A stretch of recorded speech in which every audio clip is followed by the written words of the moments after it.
Coming up next on Arizona Horizon, the Trump administration issues new orders on immigration enforcement. Arizona's top school official is worried about the lack of IT funding for her department. And we'll take a closer look at education vouchers in Arizona. Those stories next on Arizona Horizon. Arizona Horizon is made possible by contributions from the Friends of Arizona PBS, members of your PBS station. Thank you.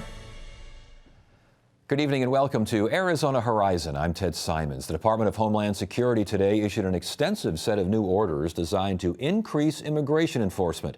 The orders include expediting deportations and the enlistment of local police to help enforce federal immigration laws. For more on today's sweeping changes to immigration enforcement, we welcome Lisa Magana, an associate professor at ASU School of Trans-Border Studies. Welcome back to Arizona. Good to have you here. Nice to be here. These new policies now, give me an over 30,000-foot view of what we're talking about. Okay, an overview is that more officers are going to be hired to process this memo. It's pretty new. We're all still analyzing it and trying to understand it. So more Border Patrol agents and more ICE agents. It changes the priority of those that can be deported or removed. And it was previously, the priority was if you were a very serious criminal, right? And now, if it's, and we're still again trying to figure this out, but if you've broken the law, which can include a DUI or, a traffic violation. And it also changes the parameter of where you can, in fact, pick someone up. So it was previously closer to the border, and now this refers to the whole United States, which speaks to, I think, more urban immigration settlement. And there's also, used to be a minimum of 2 weeks. We'd expedite deportation removal, but now it's up to 2 years. So people that have lived here a while, they've talked about that this is not to be a mass deportation. However, we're still trying to figure out again what's going on. It doesn't it doesn't touch DACA, Deferred Action for Childhood Arrival, which are kids that have been living here for a while and were brought here through no fault of their own. However, we're not sure if this can be something amended down the line, maybe something Jeff Sessions could look at. So he said he's not talking about DACA right now, but we'll wait and see. So this sounds a little bit like the Mesa Mom case writ large. Exactly. And for those not familiar, it was a mom that, again, had the law that she broke was she had used fraudulent documentation in order to get a job, had 2 children here, and was just checking in because, again, of that priority that she wasn't a serious criminal, and was in fact deported, is now in Mexico. And her children have never been to Mexico, as what I know right now. So that's the other problem with this particular policy, is that there's mixed families. So you have kids that are born here and mom and dad may not be here legally, but what's going to happen if mom or dad are deported? Who's going to take care of these kids? What's going to happen?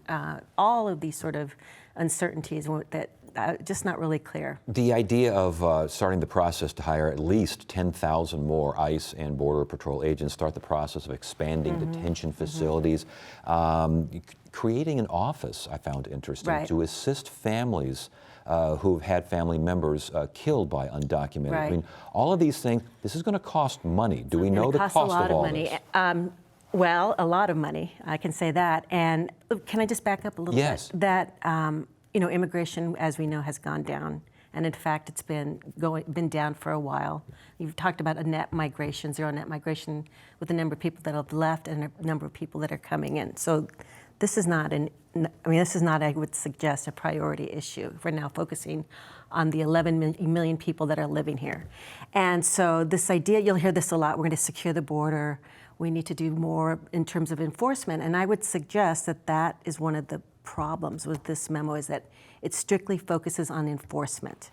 And, so I might hear, why don't people come in the right way? And again, we don't put money toward the servicing of immigrants or allocating more visas or helping people to expedite in order to come in legally. But again, the emphasis is more on enforcement. And yes, it's going to cost a lot of money, just like the wall. And, I don't know, it's a memo. I wonder how much of it is realistically, how much of this can be implemented. And I would just say, part of the danger of some of these laws is that sometimes laws don't even have to be implemented, but there's so much misinformation that in many ways can be just as effective. Right? And yet those who support this move, and I'm sure President Trump would say it himself, is if this worries you and you are an undocumented immigrant, good. That's the idea. And that's the idea that if you're thinking of coming here, Right. you should be worried. Right. And respectfully, studying immigration, the number one reason people come is for jobs. And so laws such as, you can't get a driver's license in Arizona if you're an authorized immigrant. Deterrents don't necessarily always work. And, this sort of, these policies and programs, I think in some ways become more symbolic. I say this a lot, more symbolic than substantive. Well, I was going to ask about the political will and the political fallout from all of this. Eventually, there are folks in certain industries, meat packing, slaughterhouses, agriculture, obviously, these sorts of things come first to mind. What are they thinking about this? That's a great question. And then, there's been several excellent studies in Arizona and looking at the costs and benefits of immigrants in the economy, in the Arizona economy. And overwhelmingly, immigrants are a net, they contribute to the economy, overwhelmingly. And even more so, more than undocumented immigrants contribute more than legal immigrants because they don't get money back. So yes, absolutely. If we have people leaving the economy, it absolutely hurts. And again, the policing aspects that it's going to take to actually start to find and look and apprehend these people. And we haven't talked about the 287G aspect of We this. have This not. is local law Yeah. enforcement. We're very familiar with this Right. with the Maricopa County Yes. Sheriff's Department. Yes. Local law enforcement basically taking on Yeah. federal immigration duties. Yeah, so that part of this memo has a, to expand 287G, for those of you that don't know, it's a provision that says that police officers, and remember, nationally now, can be specially trained to help work with immigration activities. We've gotten into some problems here in Arizona, as you know, with Maricopa County Sheriff's Office and racial profiling, because they did not carry out properly 287G. And this memo has provisions for that to be expanded nationally. And so that's really scary in terms of how, a lot of misinformation, again, about what in fact police officers can do. And if I can just add, it maybe gets into this whole topic about sanctuary cities as well, but police activities and immigration activities, we like to keep them separate. And the reason is if I'm afraid, to call the police for fear I might be deported, that kind of ruins how you feel about this. But police officers like to keep at least a relationship with the community that they feel safe that they can call the police. And so in many ways, these types of policies really hurt that sort of rapport with immigrants. Well, all right, we will see about, I know DHS says some of these programs will roll out slower than others. We'll see how that works. We'll get increasing information, I'm sure, on the fallout from all of this. Good to have you here. Thank you. Thanks My for joining pleasure. us. My We pleasure. appreciate it. Thank you. You're watching Arizona Horizon. Up next, concerns regarding a lack of funding for computer systems in the State Department of Education. Become a news source for the Arizona PBS Public Insight Network. Your ideas and insights can help us create relevant and distinctive reporting. Join now at azpbs.org/pin.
Arizona Superintendent of Public Instruction Diane Douglas is raising concerns over the lack of funding for data systems at the State Department of Education.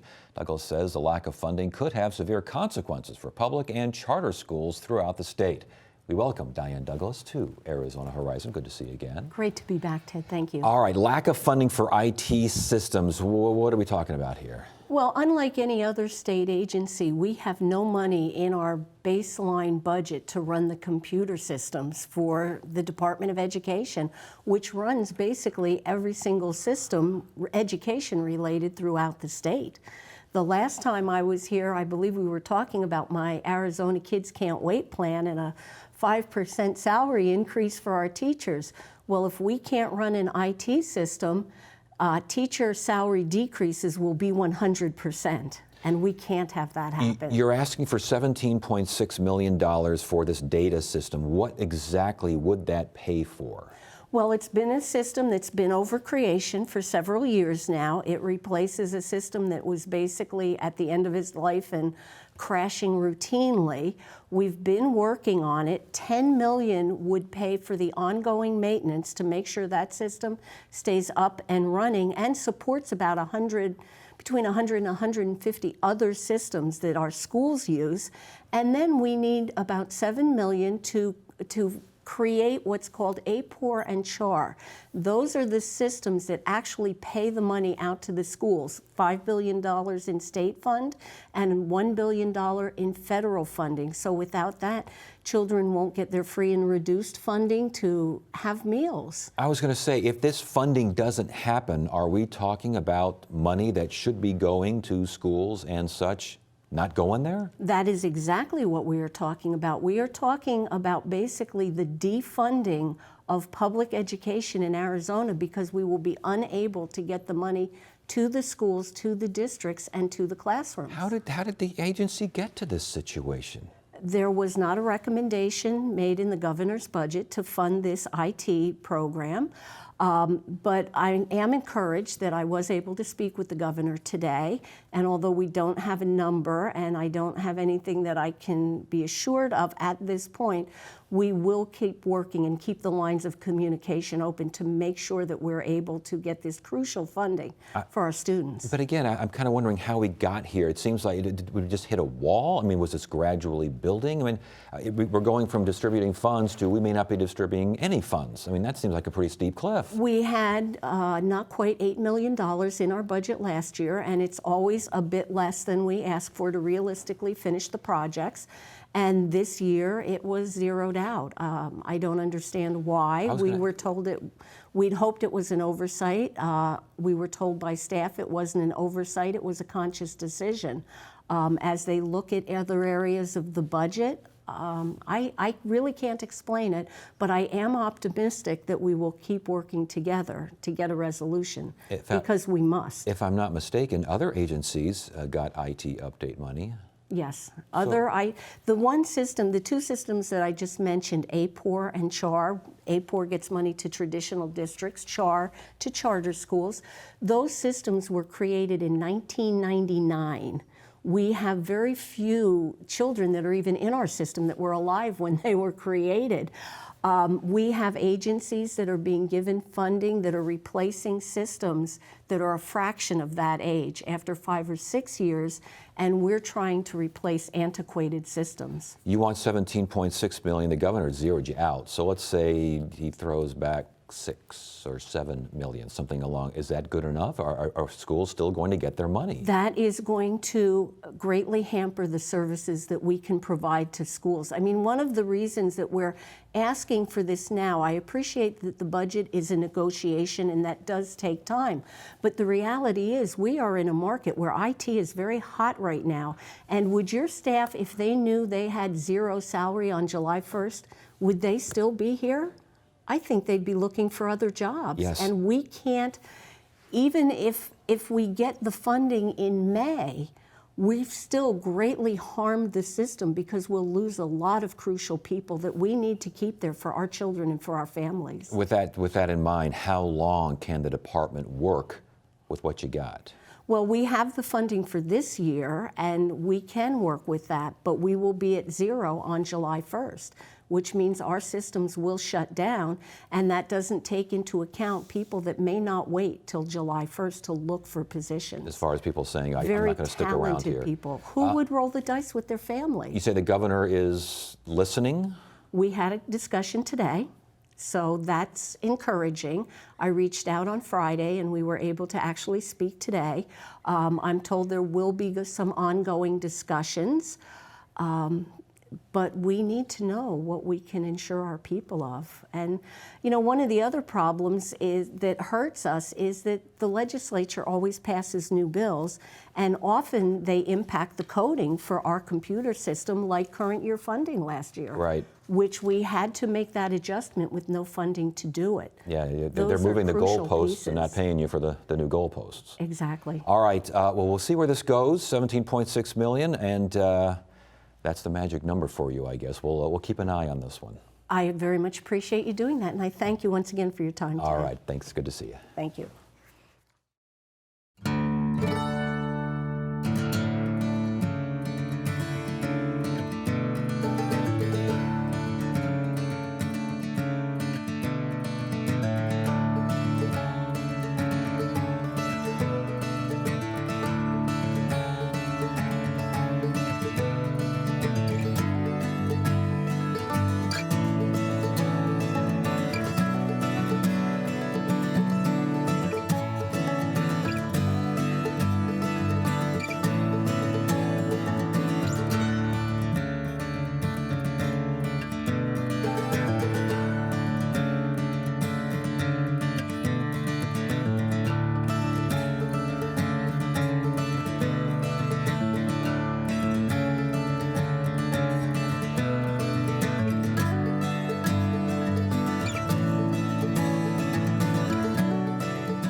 The state legislature is looking at expanding empowerment scholarship accounts. That's empowerment scholarship accounts, ESAs. But what are ESAs? How do they work? And what are the consequences of allowing all Arizona parents to pay for private schools with taxpayer money? For the answers, we welcome Chuck Essex, Director of Government Relations at the Arizona Association of School Business Officials, and Chris Cotterman, Director of Governmental Relations for the Arizona School Boards Association. Good to have you both here. Thanks for joining us. Good to see you again. What is, let's go really basic here, an employment scholarship account? What is that? Empowerment scholarships accounts that parents can Empowerment, yes. I'm can sorry. Go apply ahead. for, and basically that gives them a debit card for anywhere from $5,200 to $5,900 to use to pay tuition to a private school, but to use it for a variety of other educational options for their children. Empowerment scholarship. It's so complicated, and we've gone through so many aspects of this. When it started, now these ESAs were designed for a specific group of children, correct? Yes, they were originally designed for students with disabilities first. And so a student with disability could qualify for an ESA and transfer out of the district school. They had to have attended a district school for 100 days prior, because that's the magic number that generates the formula funding. Then later years, we added foster children, students who live on Native American reservations, students attending DRF schools, and we sort of expand students of military families. And now we're at a proposal to expand it to every student, no matter what. And again, every student's parent would get $5,200, somewhere along those lines. For elementary and $5,900 for high school students. And to do really with it what they choose. There's to a certain degree. there's certain parameters that they must use the money for some educational type program. I think about 85% of the parents currently use it for private school tuition. Yeah. But they can use it for a variety of other options too. The goal was to help poor kids, parents, disadvantaged kids escape failing schools. Is that not a goal that could still be attained? Well, there's a lot, as Chris said, there's a lot of specific programs that are available now. You know, they always talk about the camel's nose under the tent. Well, if this empowerment scholarship expansion there's no longer a tent, the whole herd of camels can take over. What happens if the whole herd of camels take over? Well, I think one point to underscore that's very important is that we're not a lot of talk is given to students with disabilities and how beneficial the program has been for them. We're not talking about students with disabilities here. They already have the ESA. No one's going to take it away from them. What we're talking about is expanding it to all students, and the problem with that is once you do that, you're placing a large burden on the state general fund, because property taxpayers share in the cost when the student is attending the district school. Once they go to the ESA, the state general fund has to pick up the whole boat, the whole $5,200, the whole $5,900. If too many students get on the program, then the state ends up paying a lot of money that it doesn't currently have.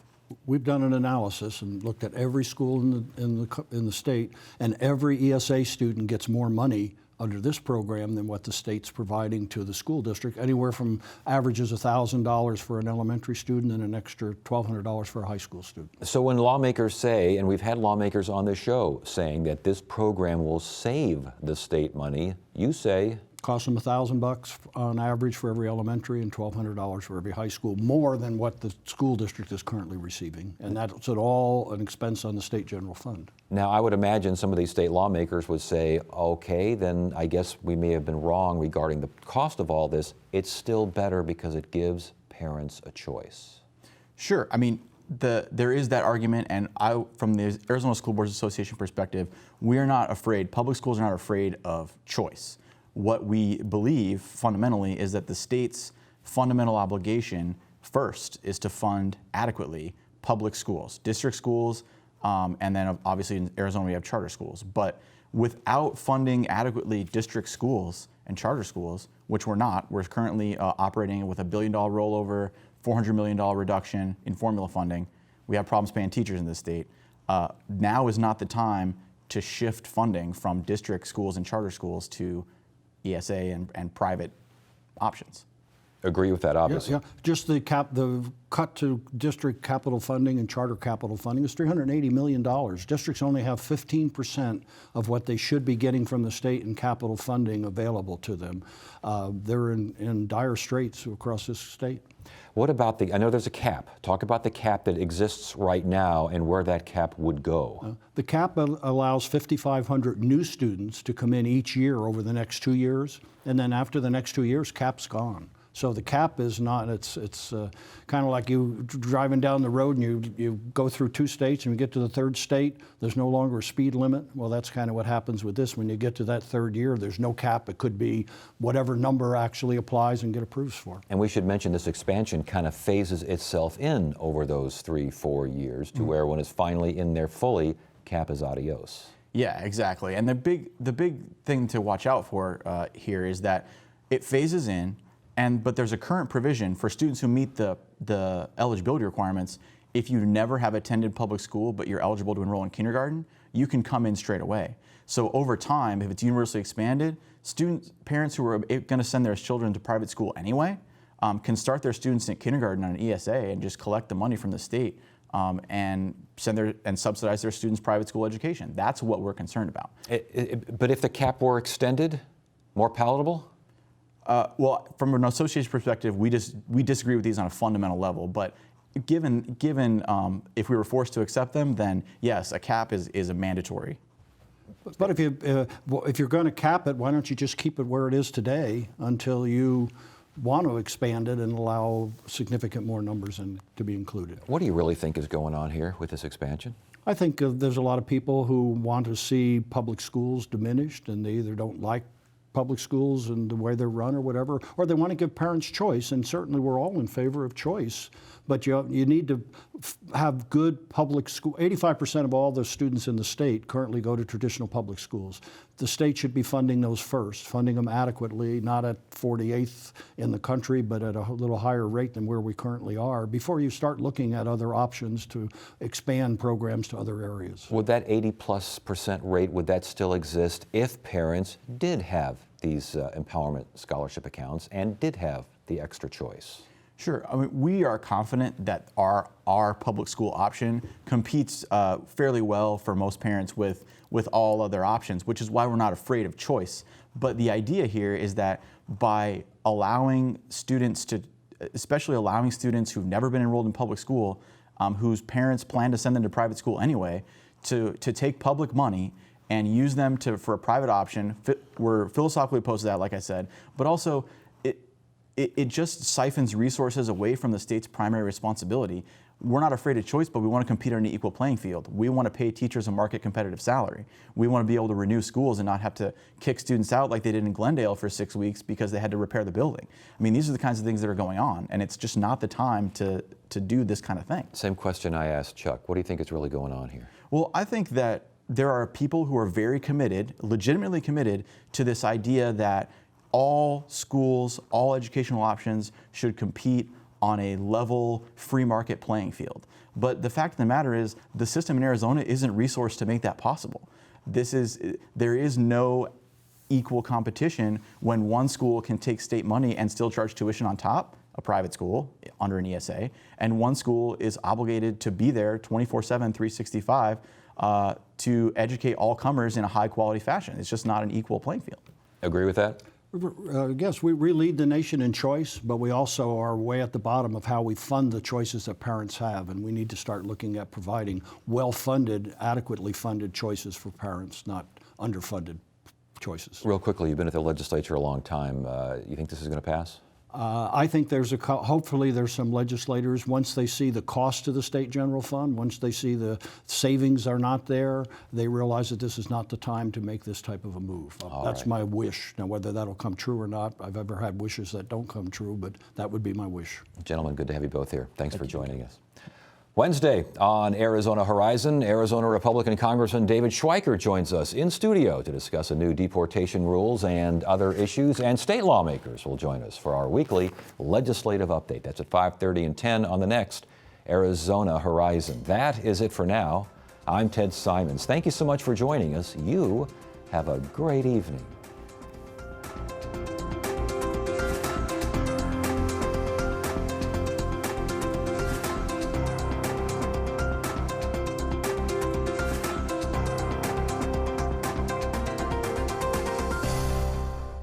Arizona Horizon is made possible by contributions from the Friends of Arizona PBS, members of your PBS station.